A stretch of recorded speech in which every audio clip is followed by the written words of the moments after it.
in Islam, we have in the Qur'an and we have in the Hadith two types of verses.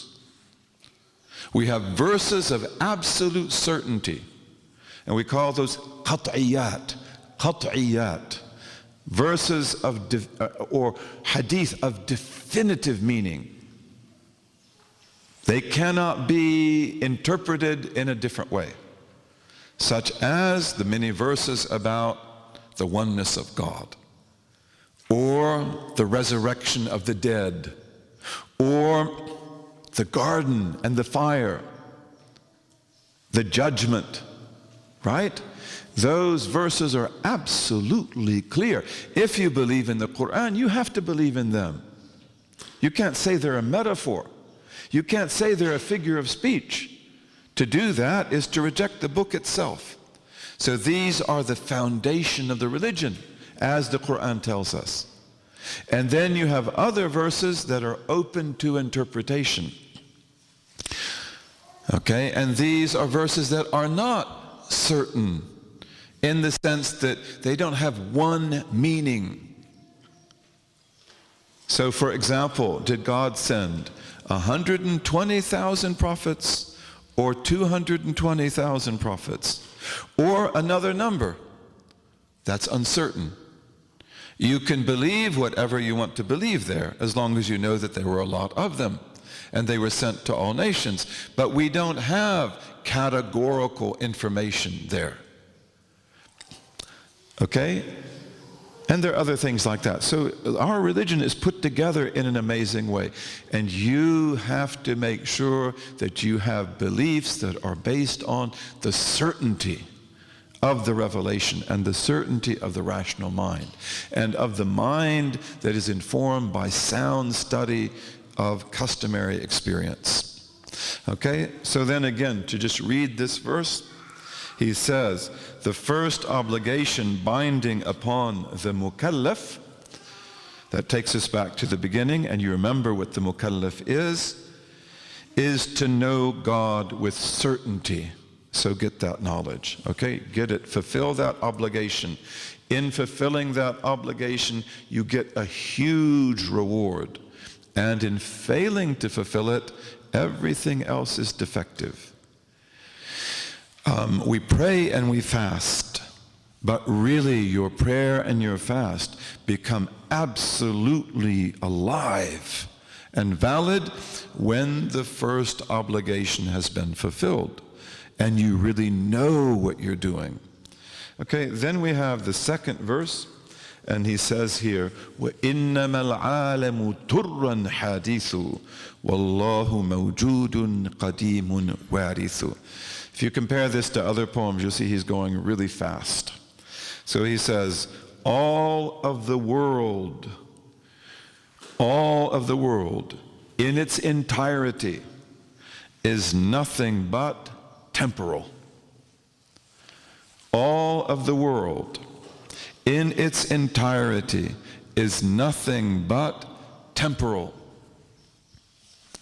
And then he says, and God is existent, pre-existent, and he is creation's everlasting heir. H-E-I-R. Heir. He is the one who inherits the heavens and the earth. Let's just focus now on the first half of the verse. وَإِنَّمَا الْعَالَمُ تُرًّا حَادِثُ. So here he says that the world and everything in it is completely temporal. Okay, now here again we use our language carefully. And we use the word world, which in Arabic, you probably noticed, he used what word? Al-alam. Al-alam. And the world is defined as everything other than God. If we use the word world in just ordinary English discourse, we might think of the earth, right? We might think of this world we're in, We might think of a certain dimension of the world, but here the word world means everything other than God. So the world is what we can see and what we cannot see. It is the angels. It is the throne of God, which is the greatest of all created things. It is the garden, because the garden exists now, but it is not close. And it is the fire. The fire exists now, but it has not been fanned to be intensely hot. It's hot, but it's not been su'irat. It's not been heated up the way that it will be on the Day of Judgment.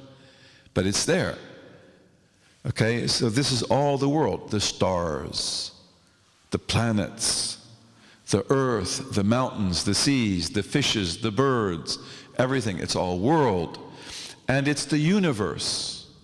And then it's also all possible universes that might exist, but we don't know about. Those are all the world.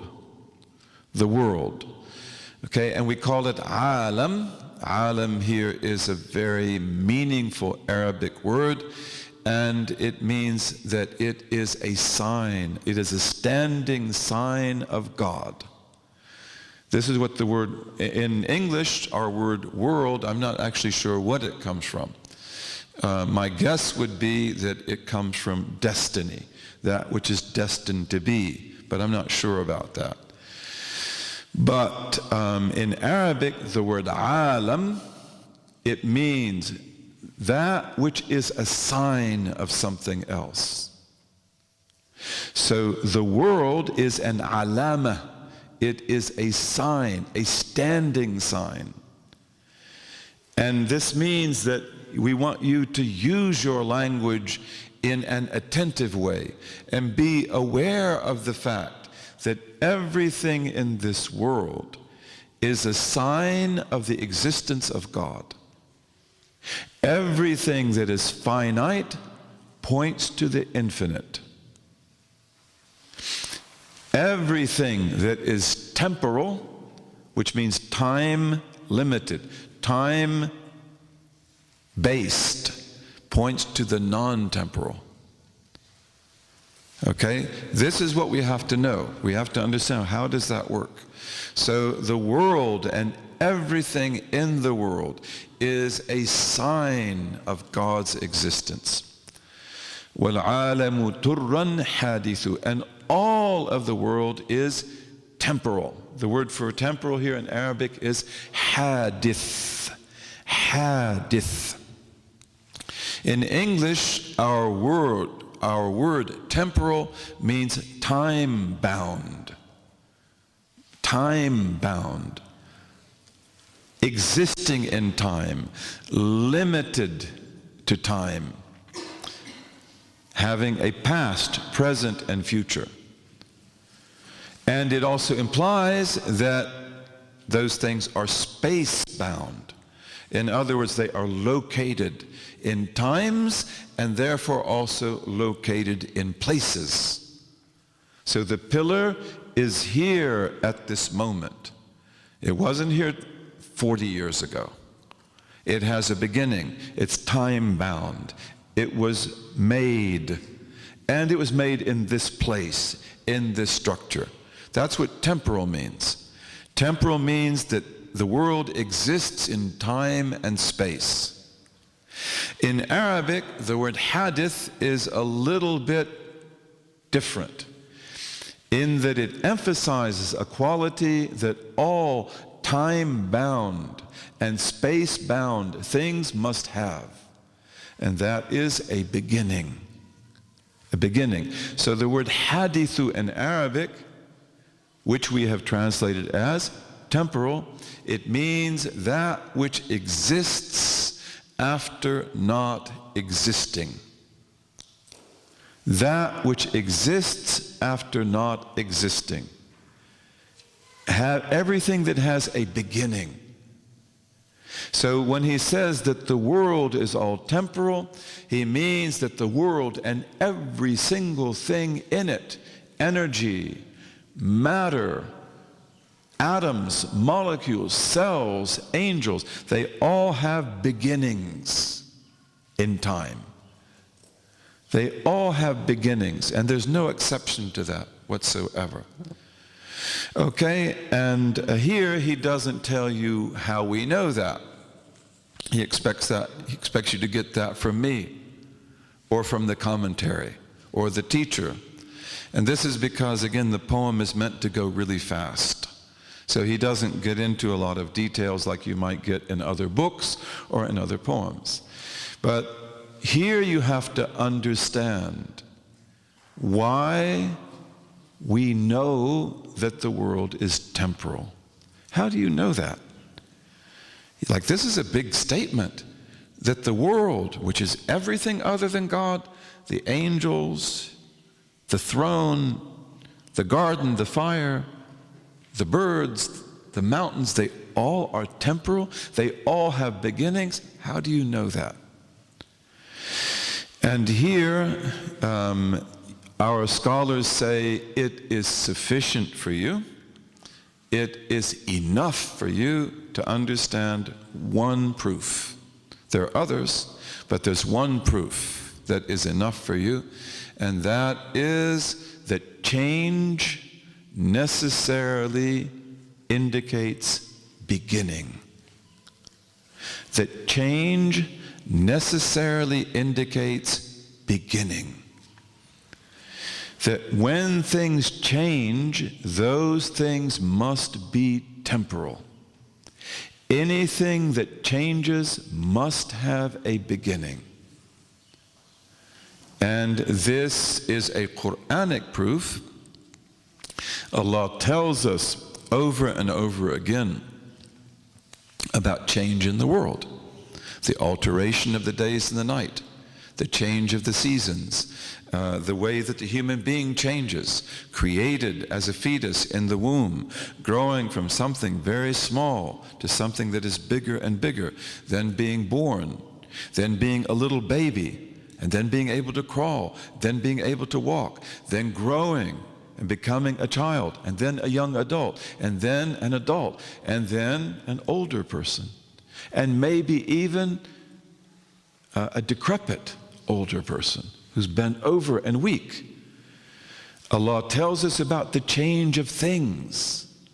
Okay, so this is one of the most common of all Quranic themes. Look at the world and look at how the world changes. And when Abraham is a little boy and he lives in Babylon, and his people are a people who have lost the knowledge of God, his people will call him to worship the Babylonian Semitic Trinity. The Babylonians had two trinities. Trinities are very common in pagan religion. And the Trinity of Christianity is essentially a pagan belief. It's not a biblical belief at all, not a prophetic belief at all. But the people of Babylon had two trinities. One of them was a Sumerian trinity. The Sumerians were the people who were in Babylon before the Semites. And they believed in a trinity which was the heavens, the earth, and the waters. Heaven, earth, and waters. But the Semites, who came from Arabia, they had a Semitic trinity, which they got probably from the Yemen. The Yemen is probably the homeland of the Semites and of the Arabs. Beautiful land, the Yemen, beautiful.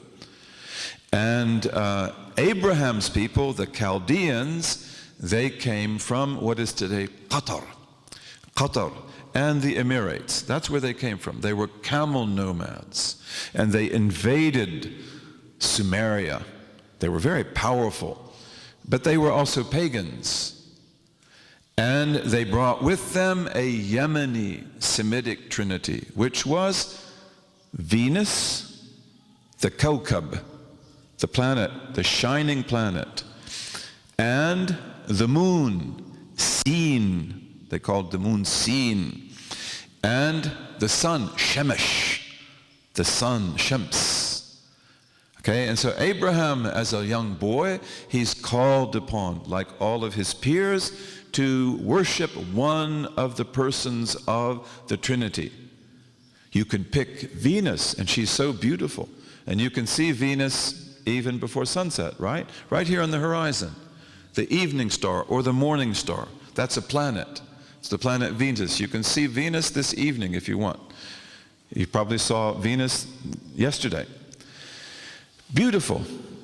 One of the most bright objects in the night sky. And if you don't like that, you can worship the moon. And if you don't like that, you can worship the sun.